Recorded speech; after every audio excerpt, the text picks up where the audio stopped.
Hello दोस्तों, Rana classes में आपका स्वागत है। तो आज की लेटेस्ट कॉम्पिटिटिव एग्जाम और जॉब अपडेट बताऊंगा, तो इस वीडियो को शुरू से अंत तक देखें। पसंद आने पर लाइक, नए लोग सब्सक्राइब करना ना भूलें। तो ये जो आप देख सकते हैं नोटिस जो है ऑफिशियली 67वीं बीपीएससी का है, जो कि आ चुका है। और दिनांक 8/5/2022 को राज्य के 38 जिलों में आयोजित 67वीं संयुक्त प्रतियोगिता परीक्षा है, जो कि रद्द की जाती है। नई तिथि की सूचना है, जो कि आपको बाद में दिया है। मतलब ये ऑफिशियल नोटिफिकेशन इसलिए जरूरी था कि बहुत सारे छात्र ये परेशान थे कि ठीक है, प्रेस विज्ञप्ति भी देखा, अखबारों में भी दे दिया गया, लेकिन कहीं भी ऑफिशियल नोटिफिकेशन नहीं है जिससे कि ये 100% कन्फर्म हो कि रद्द हो गई है। लेकिन एक ऑफिशियल नोटिफिकेशन आ गई जिससे कि ये क्लियर हो गया कि ये परीक्षा रद्द होगी। अब नेक्स्ट जो तिथि है, जैसा कि कल के अखबार हिंदुस्तान में 3 महीने कम से कम लगेंगे, तो मान कर चला जाए तो अगस्त, जुलाई लास्ट या अगस्त तक कम से कम है जो कि ये परीक्षा है जो कि जा सकती है। और बहुत सारे लोग उदाहरण दे रहे कि 66वीं री एग्ज़ाम है जो कि बहुत जल्द 2 महीने के अंदर हो गया, तो वो री एग्ज़ाम सिर्फ एक सेंटर के लिए था। यहाँ पर क्या है कि 6 लाख परीक्षार्थी ये है जो कि बैठेंगे, और पूरे तो निश्चित रूप से फिर से, क्योंकि आपने देखा होगा कि छात्रों की संख्या काफ़ी रहने के बाद कारण 3 या 4 बार है जो कि तिथियाँ चेंज की गई।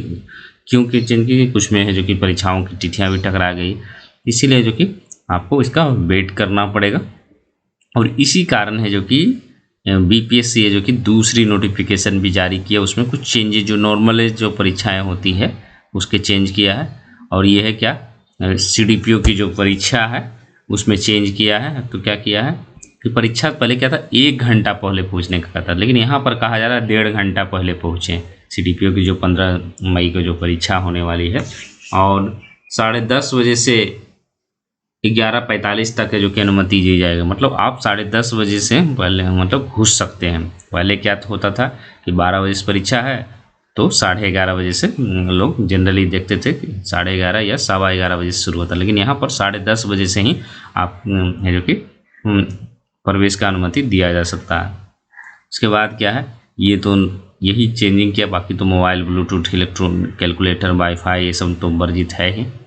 ओएमआर सीट पर है जो कि किसी प्रकार का चिन्ह या रेखांकन अंकन, ये बहुत सारे लोग करते हैं, तो इसकी अवहेलना किए जाने पर अनुशासनिक या दंडात्मक कार्रवाई। ओएमआर सीट पर गलती से भी है जो कि कोशिश ना करें कि कुछ लिखे। और ओएमआर सीट पर क्विज़ बुकलेट सीरीज एवं रोल नंबर निश्चित रूप से अंकित करते हुए गोलों, अगर ये आप गलत भरते हैं तो आपको स्पष्ट रूप से लिखा हुआ कि आपकी कॉपी जांच नहीं होगी। तो ये नोटिस है जो कि थोड़ा चेंज किया गया कि आपको समय से पहले पहुंचना है, लेट का कहीं कोई गुंजाइश नहीं है। अगर आप 11:45 के बाद पहुंचते हैं और कहेंगे 12 बजे से परीक्षा है, तो आपको घुसने नहीं दिया जाएगा। इसलिए आप लोग पहले जो कि ये जो परीक्षा होगी उसमें समय से पहले पहुंच जाएं। उसके बाद आते हैं प्रदेश के अंगीभूत कॉलेजों में तृतीय श्रेणी के कर्मियों की नियुक्ति जल्द होगी। तो तकरीबन 22 वर्षों के बाद प्रदेश के सभी अंगीभूत महाविद्यालयों में तृतीय श्रेणी के कर्मचारियों की नियुक्ति होगी। इन कर्मचारियों की नियुक्ति अवर सेवा चयन पर्षद से होगी।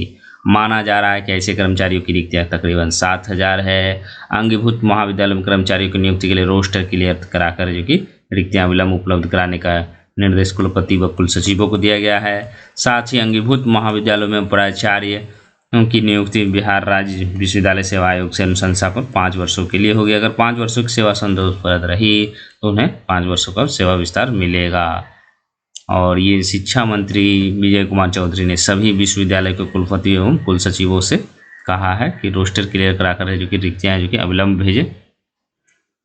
सहायक प्राध्यापकों के बाद शुरू होगी नियुक्ति प्रक्रिया। तो बिहार राज्य विश्वविद्यालय सेवा आयोग से सहायक प्राध्यापकों की नियुक्ति प्रक्रिया पूरी होने के बाद जो कि अंगीभूत महाविद्यालयों के ये प्राचार्यों की नियुक्ति होगी।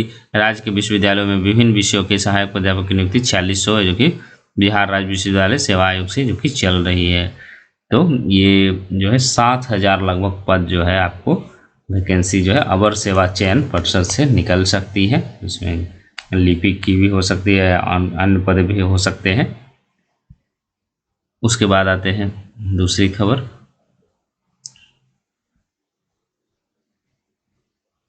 बदलेगा आंगनबाड़ी सेविका व नियम सहायक की नियुक्ति का नियम। तो राज्य के 1 लाख से अधिक आंगनबाड़ी केंद्रों की सहायिका और सेविका की चयन प्रक्रिया में बदलाव होगा।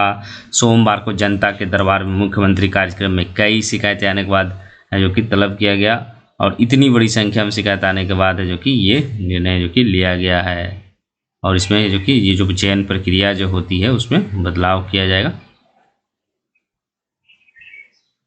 यूपी में हर साल 12,000 होमगार्ड की जो कि बहाली होगी। तो स्वयं 12,000 होमगार्ड स्वयं सेवकों की भर्ती का लक्ष्य रखा है। इस तरह कर 4 साल में 48,000 की भर्ती, इसमें 20% पद महिलाओं के लिए आरक्षित किए जाएंगे। होमगार्ड विभाग ने अपनी कार्य योजना में भर्तियों को भी शामिल किया है। विभाग में होमगार्ड के कुल 1,18,348 पद स्वीकृत हैं, जिसमें से लगभग 34,000 पद, अगले 4 साल में 15,700 होमगार्ड रिटायर हो जाएंगे। हाल के 4 साल में 12,000 होमगार्ड्स में भर्ती 20% के हिसाब से 5,000 महिलाओं पद है जो कि आरक्षित रहेंगे।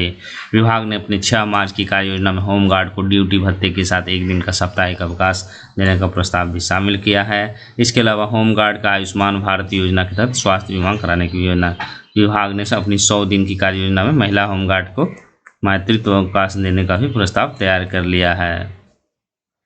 तो ये जो है आपको होमगार्ड के जो कि यूपी में जो कि हर साल है जो कि बहाली होगी।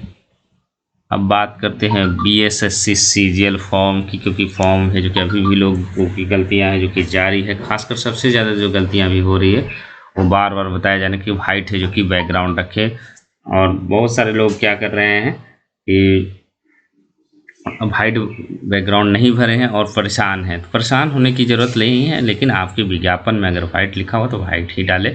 जो लोग नहीं डाले हैं वो अभी भी वाइट नहीं डालें, और जो ब्लू डाले हैं, रेड डाले हैं, उनको परेशान होने की ज़रूरत नहीं है, आपको अलाउ कर दिया जाएगा। लेकिन ऐसा हुआ है कि कई आयोग है जो कि बाहर किया है, लेकिन क्यों, उसका कारण क्या है कि मैं बार बार कहता हूँ, पूरे विज्ञापन है जो कि लोग नहीं पढ़ते हैं, बस सोचते हैं सारा चीज़ है जो कि बना बनाया कोई बता दे। छोटी छोटी बार बार लिखा हुआ है कि जो NCL का जो शपथ पत्र है 18B वो काउंसलिंग के समय ले, लेकिन लोग पूछते हैं, इसका मतलब होता है कि आपने स्पष्ट रूप से नहीं पढ़ा। तो कम से कम एक बार है जो कि जब भी फॉर्म भरे, छात्र जब फॉर्म भरे तो वो एक नज़र है जो कि देख लें उसमें कि क्या क्या है जो कि प्रोविज़न है। उसके बाद साइबर कैफ़े, अब मैं बार बार इसी से साइबर कैफ़े के भरोसे फॉर्म ना भरे, लेकिन फिर भी लोग भर रहे हैं। तो परेशानी तो आपको हो रही है, मुझे तो हो नहीं रही है, आपको हो रही है। और आपकी भलाई के लिए मैं बार बार कहता हूँ कि सही भरे, जिससे कि आपको भविष्य में परेशानी, जब आप काउंसलिंग में पहुँचते हैं और ऐसी स्थितियाँ उत्पन्न होती है तो आपको वो काफ़ी दिक्कत है। और कई लोग हैं जो कि परेशान भी रहते हैं मानसिक प्रताड़ना में, कि किसी एक छात्र का तो ऐसा था कि दूसरे के फॉर्म मतलब एड्रेस और डाल दिए, क्वालिफिकेशन या जो भी है दूसरे के, मतलब अपने पे दूसरे गलत, इसका मतलब कंसंट्रेशन नहीं है, हड़बड़ी है वो समय। तो आप लोग ऐसी गलतियां ना करें, आपके भविष्य के साथ है जो कि एक, क्योंकि ऑब्जेक्टिव के, क्योंकि 4600 ग्रेड पे का, वो भी बिहार में सर्विस, और दोनों 150-150 क्वेश्चन, तो इतनी आसान सिलेबस है जो कि आपको कहीं नहीं मिलेगी 46, क्योंकि BPSC आप 46 हो जाएंगे तो वहाँ पर आपको रिटेन एग्जाम देना पड़ेगा, फिर इंटरव्यू, तब है जो कि आपको 4600 ग्रेड पे मिल सकती है। और यहाँ पर है जो कितनी आसानी से, अगर आप सेंट्रल की बात करें तो आपको SSC CGL कंप्लीट करना पड़ेगा, और उसके लिए जो कि आपको फिर इंग्लिश का है। तो यहाँ पर एक बेहतरीन, फिर भी है जो कि आप लोग मौका, और ये बहुत सारे लोग कहना कि 4 साल लगेगी, 5 साल, ये सब नेगेटिविटी मन में नहीं, पढ़ने वाले को नेगेटिविटी नहीं रखना है, क्योंकि ये जो आप प्रक्रिया है वो आपका क्या काम है वो करना है। अगर आप यही सब सोचेंगे कि 5 साल में होगी, 4 साल में होगी, तो फिर, और ये जो बहुत सारे लोग कहते हैं पढ़ने वालों को ही रिजल्ट होता है। आप देख लें किसी को भी अगर आसपास में देखे होंगे CGL 1-2 में, तो आपको नहीं मिलेगा। तो इसी के साथ धन्यवाद।